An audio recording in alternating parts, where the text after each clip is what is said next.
இடம்பொருள் நேயர்களுக்கு வணக்கம். ஸோ இன்றைக்கி பார்த்தீங்க அப்படின்னா இப்போ பாகியலட்சுமி சீரியலை பொறுத்த வரைக்கும் இந்த சீரியலில் நமக்கு நிறைய விஷயங்கள் முன்னாடிலாம் ரசிக்கிறபடியே இருந்துச்சு. ஏன் அப்படின்னு பார்த்தீங்கன்னா இன்ட்ரெஸ்டிங்காக நடுவில் ஒரு பாயிண்டில் கதை போச்சு. இப்போ கோபி மாட்டுவாரா மாட்ட மாட்டாரா, இந்த பக்கம் பார்த்தீங்க அப்படின்னா பாக்கி அவங்க வாழ்க்கையில் முன்னேறுவாங்களா மாட்டாங்களா, ஒவ்வொரு அப்ஸ்ட்ரக்கில் அவங்களுக்கு அதாவது தடங்கள் ஒன்று வரும்பொழுதெல்லாம் அதை எப்படி அந்த தடையை தாண்டி வேலை ஜெயிச்சு வரப்போகிறாங்க அப்படின்னு இருந்துச்சு. ஒரு கட்டத்துக்கு மேலே அது லூப் ஆகிடுச்சு.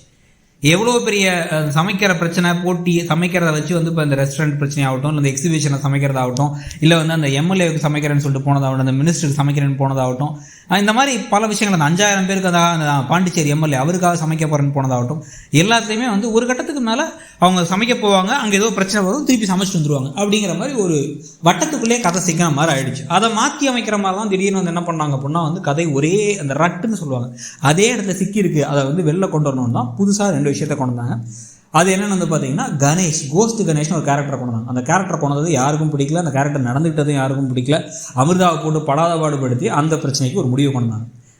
செடியன் கடையில் பிரச்சனை, அவங்க செடியன் அது மாலினி அப்படிங்கிற கதையும் அந்த கதையும் முடிச்சு விட்டாங்க.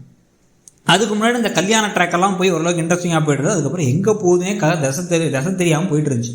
அப்புறம் உடனே கோபியை இந்த வீட்டுக்கு கூடுறது, கோபி அந்த வீட்டை விட்டு அனுப்புறது அப்படின்னு ஒரு ட்ராக் ஓடிச்சு. அப்புறம் இப்போ பழனிசாமி அண்ட் பாக்கியாவுக்கு காதல் இருக்குமா, ஒரு கல்யாணம் நடக்குமா அப்படின்னு ஒரு ட்ராக்கும், ராதிகாவுடைய ப்ரெக்னென்சி ட்ராக்கும் போச்சு.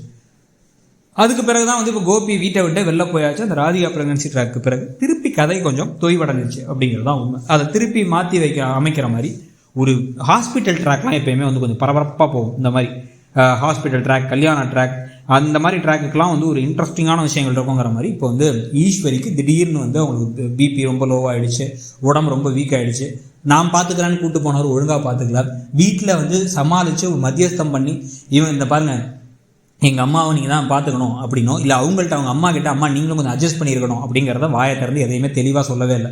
மிரட்டுற மாதிரி, ஆர்டர் போடுற மாதிரி, எதுக்கு இப்போ கமலா செய்யணும், கமலாவுக்கு அதாவது ராதிகாவோட அம்மாவுக்கு செய்யணுங்கிற அவசியமே இல்லை. ராதிகாவோட அம்மாவுக்கு இவங்க அம்மாவுக்கும் ஒன்றும் பெரிய வயசு வித்தியாசமும் இருக்க போகிறது இல்லை. நான் ஏன் அவங்க அம்மாவை தாங்கணும் அப்படின்னு அவங்க கேட்கலாம். அப்போ இவர் என்ன பண்ணணும், அவங்க அம்மா கூட்டுற வீட்டுங்கிறவர் ஒரு வீட்டுக்கு ஒரு குக்கையோ இல்லை அங்கெல்லாம் செல்வியோ ஹெல்ப்புக்கு இருக்க மாதிரி இங்கே ஹெல்ப்புக்கு ஒரு ஆளை வச்சு அவங்கள விட்டு இந்த வேலையெல்லாம் செய்ய சொல்லி உங்கள் அம்மாவையும் பார்த்துக்கணும், நீங்களே சமைச்சிருங்க, யாரும் சமைக்க வேணாம்னு ஒரு தீர்வை கொண்டு வரணும். இது எதையுமே பண்ணாமல் விட்டு இப்போ ராதிகாட்ட கத்துறாரு, எங்கள் அம்மாவுக்கு ஏதாச்சுன்னா உன்னை சும்மா விட மாட்டேன் அப்படிங்கிறாரு.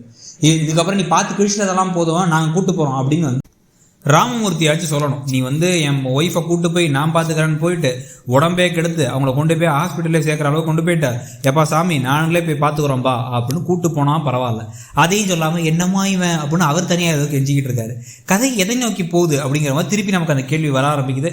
இதை இப்போ ஒரு வேளை இது என்ன நடக்கலாம் அப்படின்னா நாங்கள் தான் பார்த்துப்போம் அப்படின்னு சொல்லிட்டு நேராக ஈஸ்வரியை திருப்பி வீட்டுக்கு கூப்பிட்டு வர, எங்கள் அம்மாவுக்கு உடம்பு சரியில்லாமல் போகும்போது நான் என்னால் அங்கே இருக்க முடியாதுன்னு இவரும் திருப்பி வீட்டுக்கு வர, திருப்பி பழைய குருடி கதவை திரடி அப்படின்னு டைலாக் சொல்லுவாங்களோ அந்த மாதிரி திருப்பி அதே இடத்துல கதை நிற்கும்னு நினைக்கிறேன். ஒரே வீட்டில் எல்லாரும் இருக்கிறதுன்ட்டு அதை பற்றி நீங்கள் என்ன நினைக்கிறீங்கிறத சொல்லுங்கள். அந்த கதை எப்படி போகுதுன்னு நினைக்கிறீங்கிறதையும் சொல்லுங்கள். தேங்க்யூ.